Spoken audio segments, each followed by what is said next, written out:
everyone and welcome back to our more reaction video. Today we're going to have a look at the countries at the top 10 of the odds as they stand and see if we agree with them. So in 10th place we have Portugal. I don't really think Portugal has any chance to win this year the Eurovision. I feel like they probably even will struggle to qualify. She has loads of fans out there, but at the end of the day the song stands out, but the performance I don't think is a winning performance.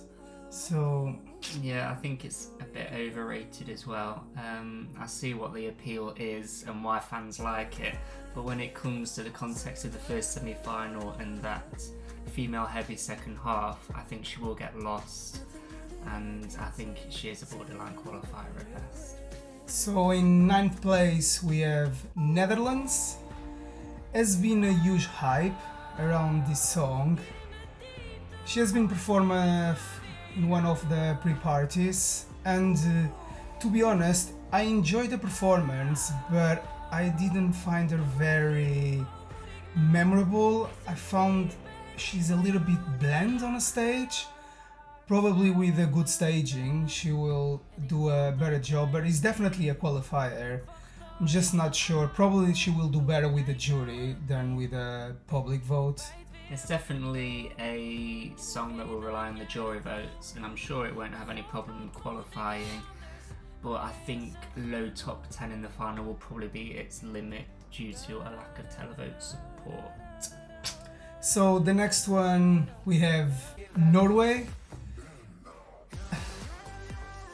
To win the contest they will have to pull out an amazing performance, because we will probably receive the same performance that they did at Norwegian national selection. They will definitely have loads of votes from the televotes, but I can't see the jury go for it. Probably top 15 would be a great result for Norway this year. I can't see even a top 10. The opposite of the Netherlands, I think, in terms of it'll do very well on the televote, struggle very badly with the jury, and for the same reason as the Netherlands, top 10 in the final will be its limit, as long as it gets a very high televote score. But I have a feeling by the time it gets to the final, the novelty will have worn off a little bit. So I agree that mid-table at best is what we can manage. So we agree on that. So in 7th place we have Greece. I feel like Greece always have a huge support from the fans, so I'm not surprised to see here so high. I'm not a huge fan of the song. I understand the way people is in love with this song, but I don't think that she will be there fighting for the winning. Even I feel like a top 10 for her will be better than most of the people expect. It's a great song, but I just don't feel like they will do that well. Now I feel this is a much safer bet for the top 10 than the Netherlands is. I saw her live performance on Greek TV last night and it was flawless vocally. So juries are going to eat this up, and I feel like with the staging team that she's got behind her, that if they can make sure the emotion of this song comes through, then I think we can get some televote appeal as well. So in terms of top 10, I'm thinking it's a lot more sure than the Netherlands, but I'm not sure it's got quite enough there to win. Okay, so in 6th place we have Spain. This year Spain is giving us a huge banger, so everyone is so excited to watch Slow-Mo. Everyone is talking about Chanel, but at the end of the day I feel like this song will be like El Diablo last year.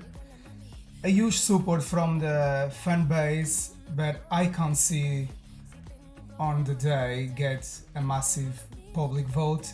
Even the jury I can't see as well like doing well to fight for the win.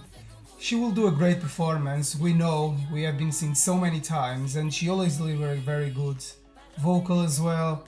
But to win, this year there are not many female up-tempo songs. She will definitely stand out, but I think they will need a little bit more to win the contest. She definitely benefits from the fact that this year's field doesn't have many female tempo songs. You've got the likes of Cyprus, Austria, Albania, but they're all a bit different to your standard female pop songs that we've had in the bucket loads in recent years.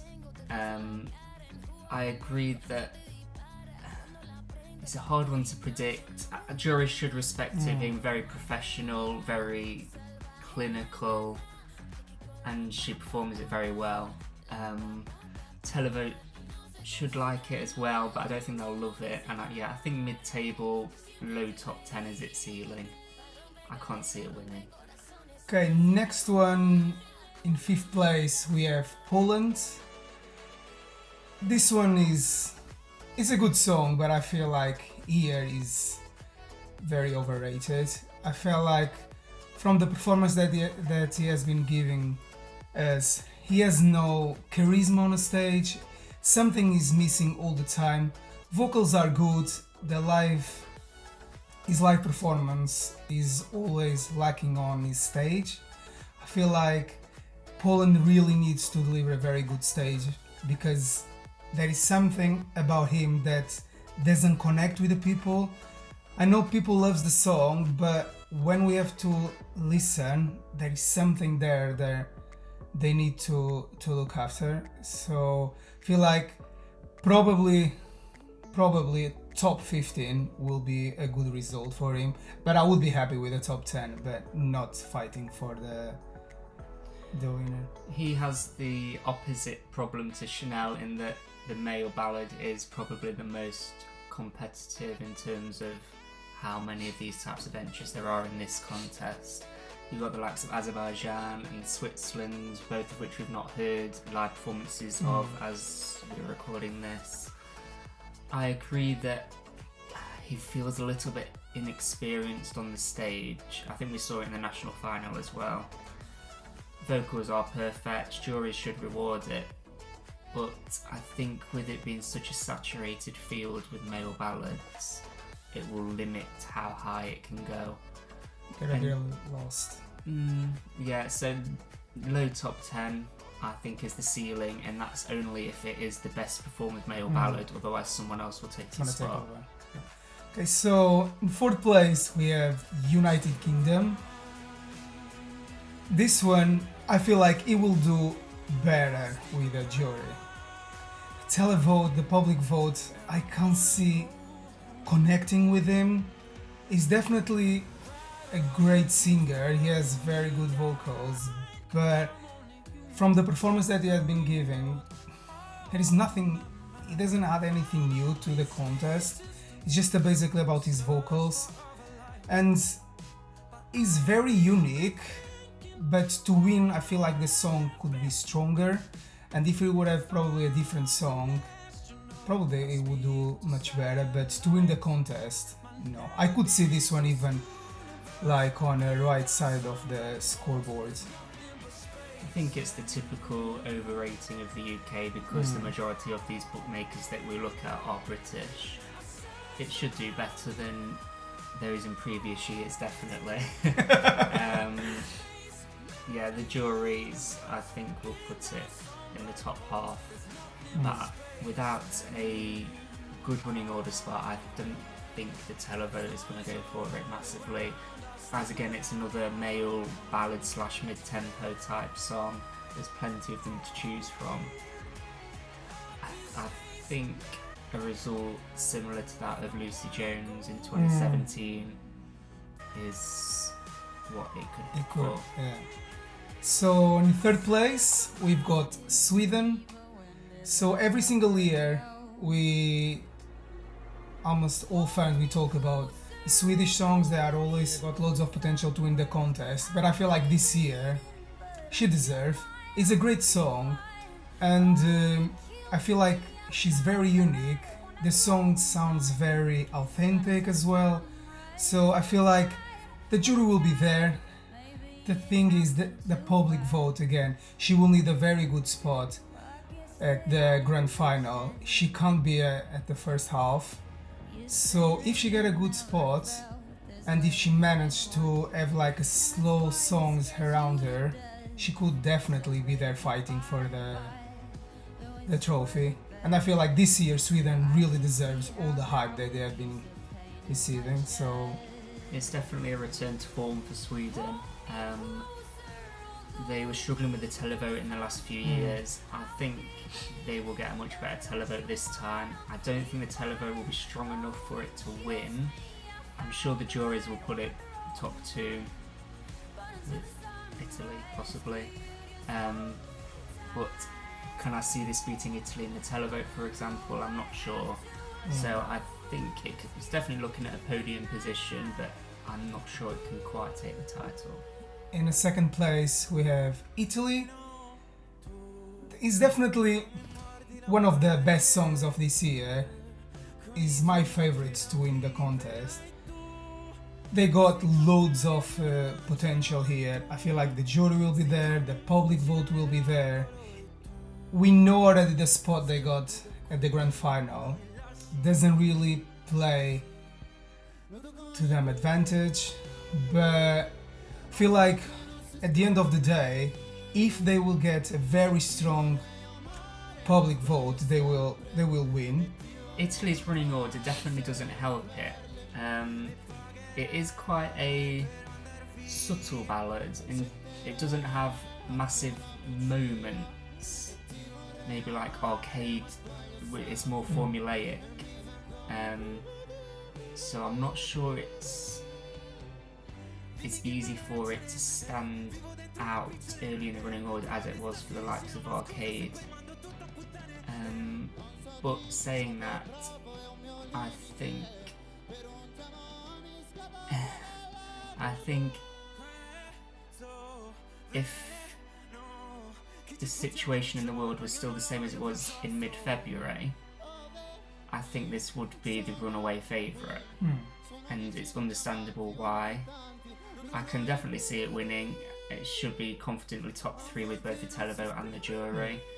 And as we saw with Jamala, for example, in 2016, she was second in both votes, if I remember rightly, and she took the overall win, and I can see something similar here. So in first place, in odds, we have Ukraine. So about Ukraine, it's a very tricky one because, in my opinion, the song wouldn't be a potential winner if we weren't living in the situation that we are living now. I feel like there is something outside of the Eurovision world who's bringing all this hype to the song, because even as we all know, it wasn't the song to be represent Ukraine. So after all, if they win the contest,